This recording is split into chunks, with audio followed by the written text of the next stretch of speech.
Well, as I was sitting there watching Maine deliver his monologue, I felt incredibly lucky and privileged that I got to witness his performance, and it felt incredibly important in that moment.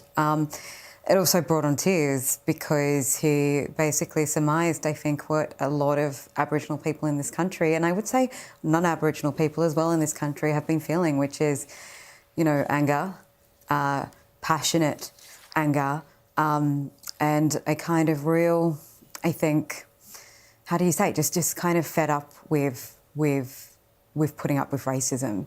So in that sense, it was in a way kind of cathartic, especially when it got to the end where he said silence is violence and complacency is being complicit. And to me, especially at this moment in time, no, those words could not have rung truer. It was a fascinating part of this study on unconscious bias that I wanted to get your thoughts on. It found that Indigenous people showed no bias to anyone, it seems. Do you have an explanation for why that might be? Yeah, I was really surprised by that, Waleed, that we the most kind of unbiased perspective when it comes to those of other races. I wonder if it's because as an Aboriginal person in this country, you're consistently having to question why things are happening to you. So I think when you're consistently having to critique your own place in the world, to find validity in your space, to have ownership over your identity, you do tend to maybe be able to engage with a certain kind of muscle of empathy. But I wonder, when it comes to bias, if we internalise that bias against ourselves and we judge ourselves in the same way that people judge us. And I suppose the other thing is you can have those biases but not act on them. The study's not saying just because you have that bias you will always act on that in every case. Maybe it's just a matter of recognising it within yourself and pausing. I mean, I think bias is also, we categorise and see the world. So, of course, you're going to have bias. We're all going to categorise the world in different ways because that's how we understand it. It's just a matter of asking ourselves why. And I think, if there's a bias towards you, that means that you have privilege. How do you then externalise that in trying to make the world better for someone else?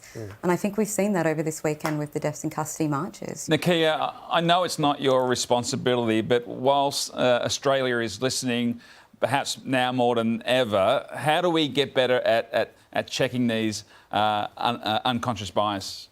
That's a really big question, and I wish I had an answer or an easy answer.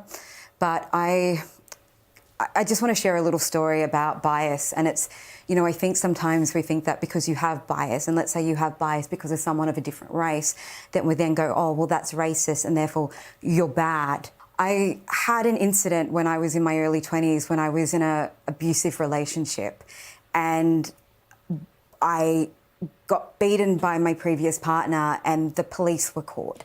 I was in law school, I was in my third year, and I guess I had this expectation on me that I was the good Aboriginal girl. This abuse occurred and the neighbours called the police and the police turned up. And I remember standing on the pathway out the front of the house, and my lip was split and I was bloody and bruised. And I remember thinking to myself, you stupid Aboriginal girl, how could you let this happen to you? My mum's a survivor of domestic violence. I grew up with strong Aboriginal women. That's when I realised that I myself had a bias against Aboriginal women who were survivors of domestic violence, even though those were the people who raised me. So I think those conversations with yourself can be very, very uncomfortable, but they're necessary. It's a really powerful message, Nakkiah. It really, really is. Alas, we have to leave it there. We appreciate your time. No worries, thank you.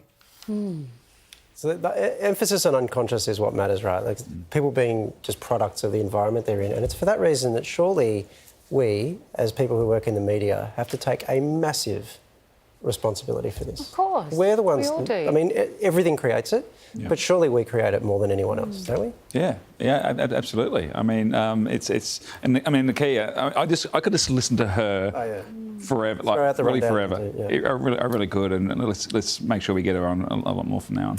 If that chat raised any issues for you, we should say that help is always available. Call 1-800-RESPECT on 1-800-737-732 for national 24-hour counselling, helpline and also support.